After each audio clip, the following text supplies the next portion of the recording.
I'm difficult, sabi nila. Hirap kang trabaho. Oo. Ang dami mong kailangan i-adjust. Yung hindi na tungkol sa'yo. Ayoko kitang ka-work. Iimbestigahan natin today. Bakit nga ba mahirap magsabi ng no? May mga eksena hindi ko talaga kayang gawin. Minsan nga title pa lang, ayoko na. Kasi ang ganda ng mga titles sa mga pelikula, tapos biglang tuli. Naman. Meron isang role na binigay po sa akin. Ang ganda rin po. Meron lang isang eksena na ayoko lang din po. Kailangan kong dun sa tren. Oh my God. Sige nga, i-blocking nga natin yun. May insecurities ka ba? Plano ko magpabubis pagka 15 na ako. Tagal kong natural, guys. I earned my place. Oo naman. Oo naman. At this point, ang gusto kong pangalan Samantha Washington. Wow! This hearing is hereby called to order in 3, 2, 1.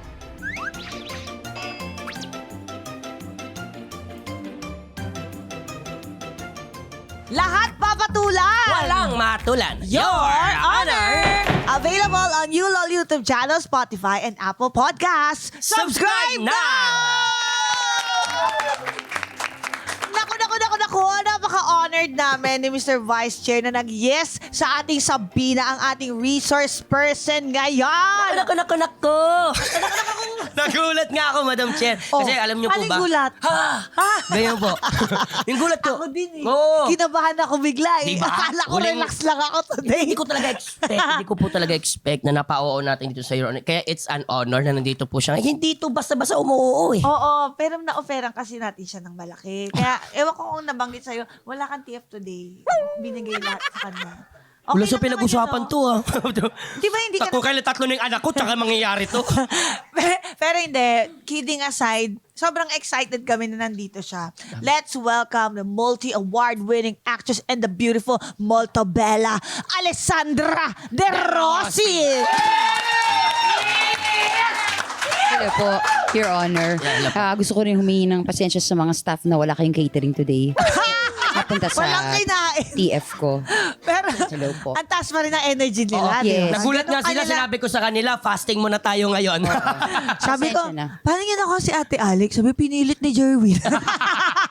Iba talaga convincing power si Mama Jerwin. Di ba? Kamusta ka, Ate Alex? Ito, alive, happy. Kumusta kayo? Ito, Sino ba si Your Honor? You are the honor. Ako ba? Opo, Yes. we are the honors. Oo. There are the honorables.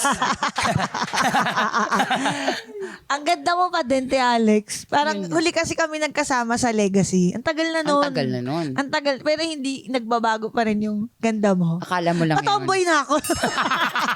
Ang lit kasi ng mukha niya. Ang lit ng ilong. Ang Nagbago ganda bigla na boses. golden. Lumalim bigla boses mo eh. Hindi, gandang-ganda Pinapanood ko kasi, parang nakwento lang sa amin na sa ibang interviews mo daw, sinasabi mo, hindi ka nagagandahan sa self mo. Totoo ba yun? Hindi ko sinabi yun. Oh, di pa pasiabi? Nagagandahan ako sa sarili ko. Di ba? You are. Pero hindi ako parang, yung bang top 5 most beautiful. Oo. Parang hindi papasok yung mukha ko. Never din pumasok kahit nga top 50. Wala pa rin ako. Grabe Hindi naman. Never ako na-name doon.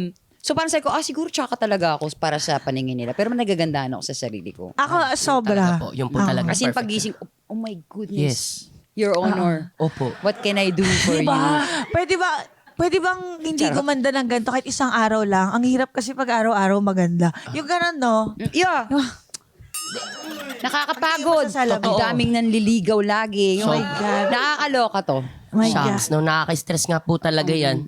Ang daming ang pila sa bahay namin ngayon eh. Oh. Sabi ko, hindi ako available ngayon eh. Nasa work ako. Ano yan, utang? Pumipila din sila. doon. Utang yan?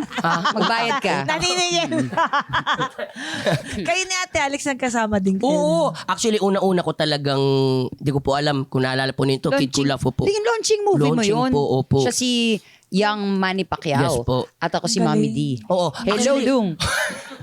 Sampal-sampalin kita, Dung. Oo, meron kami eksena doon. Meron tayong eksena, di ba po, yung galing ako sa training ko. Na kasi si Mami D, ayaw niya nagtitraining talaga si Manny Pacquiao. Nagagalit talaga si Mami D kapag nakikita niya nagtitraining. Kasi gusto nga ni Mami D ay magpare ka. Magpare ka doon. Talaga? Oo. May eksena doon na ginaganon ako ni Ate Alex. So, sige, ha? Gusto magboxing kasi hinahayaan na lang tayo ni Derek Paul noon. Oo. Gusto mo magboxing? Boxingin kita. Pagsampal-sampalin Paling kita dyan. kita. Dung. Sobrang galing ng Ate Alex. So, Ganda. doon sa eksena namin na one long take yun eh. Di ba ang hilig ng Derek Paul noon? One long take, men. Wala kaming script. Bahala na hindi nagbabas. Si Mami, di ganun-ganun lang siya. Kulit-kulit lang si Ate Alex doon. Mamayo, pang. Kita ko na si screen, pang. Mami di talaga siya. Muntik na ako magbitaw sa karakter ko. Kasi lahat ng sinasabi niya, adlib po yun. Wala sa script yun. Yung sinasabi niya, magboxing ka? Gusto mo sampalin ko yung ganun siya. Ang galing. Ilan taon ka niyan? Mga teens na din ako, 15, 14. mga ganyan na, 15 mga ka niyan, oo. Ang tagal na. Yes, Kami ni Ate Alex sa Legacy. So, tatlo silang magkakapatid. Lovey, Heart, tsaka Yes. siya. Laban-laban sila doon. Tama. Ang matatandaan ko, pag heavy scene, doon ko na-discover, pag heavy pala yung mga eksena niya, nasusuka ka after. Nung time na yon, yeah. Bakit Nung time mga lang na yun, ganun hindi na trivia ngayon. lang? Bakit hindi na ngayon? Parang yung sunod-sunod kong kontrabida roles, parang nagkaroon ako ng parang GERD. Oh my God. Dahil lagi kang galit, every other day kang galit, hindi ka naman ganun sa totoong buhay. So, Okay po. tinigilan ko na. Ayoko na, guys. Kaya sinasabi nila, mas mahirap magpatawa. Hindi.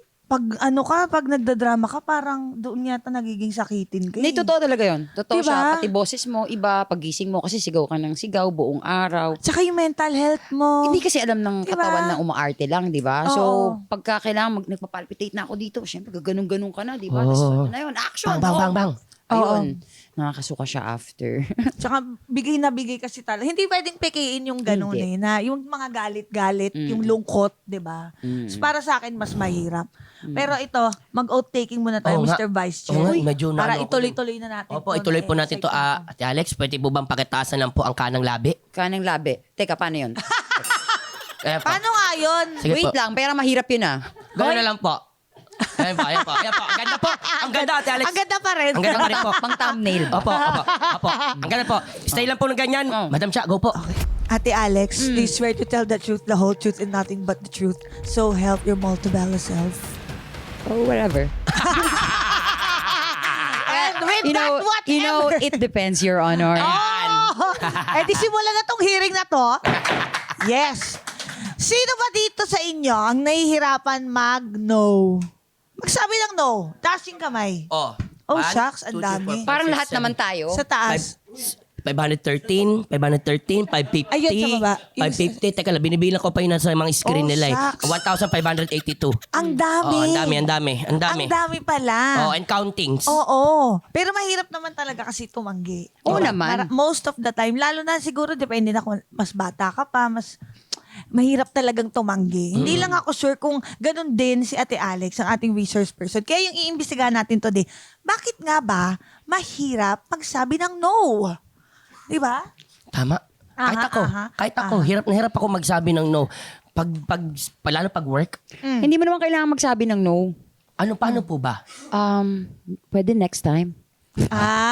Merong pwede mga din yun, para... ah. Pwede din niya. May mga Hindi mo kailangan rekta para-paraan. no. Di ba? Kasi po meron kasi akong para tumatak na sa isip ko na kapag nag-no ako, parang matik na nagsusunog kagad ako ng bridge. Totoo ba? yun. Totoo yun. Talaga Kaya po? kailangan may, thank you for the offer. God bless. May God bless! Hope to work with you in the future. Sana hindi sila Ganun. nanonood ngayon para hindi tayo mabuking. Maayos ako kausap. Oo.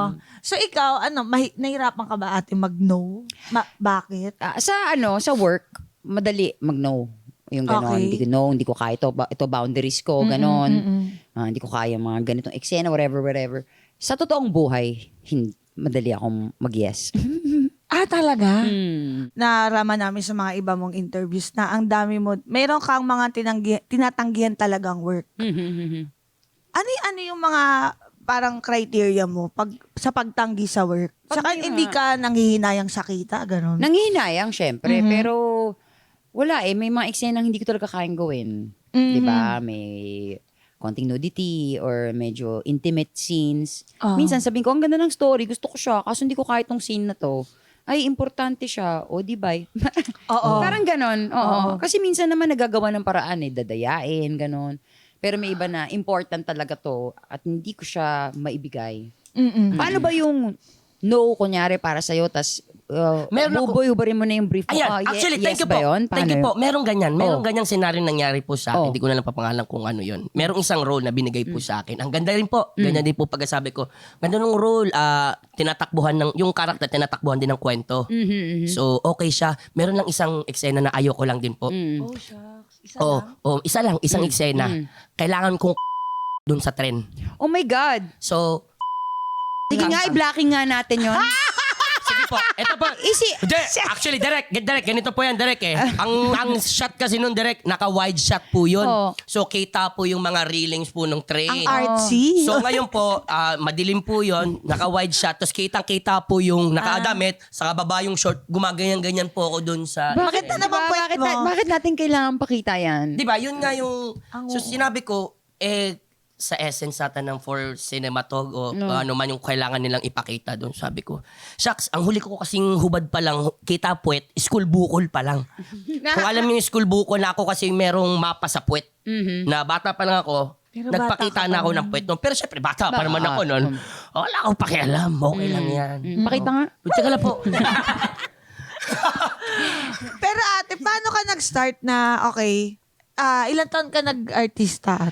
Siguro mga 12, 13, ganyan. Yan. Paano ka nag-start 13. na, ito ang gusto ko, ito ang ayaw ko?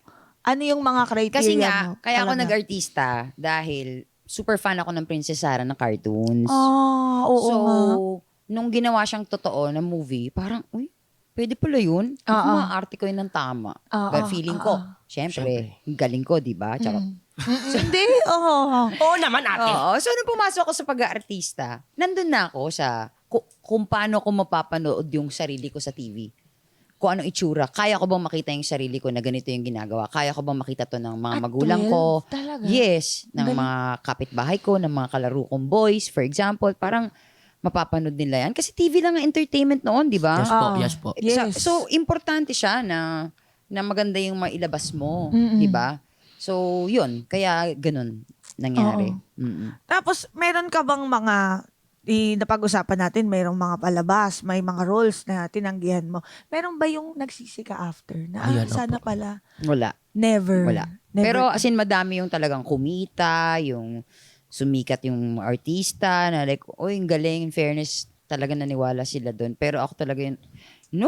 Oo. Hindi ko kaya. Mm-mm. Ayoko siyang nasa filmography ko. Alam mo yung Oo. gano'n. Minsan nga title pa lang, ayoko na eh. Oh, talaga po. Oo. Kasi ang ganda ng mga titles sa mga pelikula, tapos biglang tuli. Huwag naman. Totoo ba yan? Yung may ganun talaga? Meron. Ano ba po yung mga awkward na Hindi, title pa lang? magaganda yung title sa Magaganda? filmography ko. Oo, magaganda. Oo. Wag lang yung tuli. Oo. Pero meron ba, mabibigay mo ba sa amin yung movie or teleserye na mga natanggihan mo? Yung Temptation of Wife, kasama naman siya sa life story ni Glyza sa Magpakailanman na, huy, tinanggihan ni Alessandra De Rossi, it's your time to shine anymore, ganon. Anymore. Tapos napunta kay Glyza. Napunta kay Glyza. Oo. Okay lang. Bakit po hindi nyo Kasi, tinanggap? sabi nila, panoorin ko daw, binigyan akong DVD, kung kaya ko daw gawin yung mga Kasi love scene. remake nga Kasi siya. madami. Mm. Yung pinanood ko naman, ang dami kasi parang katawan niya talaga yung ginagamit niya dun sa guy para Oo. mahalin siya, ganon. So, pinanood ko naman, very tame naman. So, sabi ko, kung ganyan, baka kayanin ko. Ay, hindi, mas malala dyan. Ba't di ba pinapanood sa akin to? Buisit pala kayong lahat. Charot. Nanood pa ako ng 3 episode para lang sabihin yung, uy, hindi ganito. Oo. Oo, ayun. Oo. Mm-mm. Oo nga naman. Oo. Pero may sa lahat din naman ng tinanggap mo, wala din akong maisip na hindi rin naging successful. Kasi pag tumatanggap ka naman din ng work, talagang naman. lahat talaga. Like you give it your all. Mm-mm. So lahat naman ay pumapagaspas din. So no regrets. No regrets. No regrets. No at regrets, all. pare. Ayan.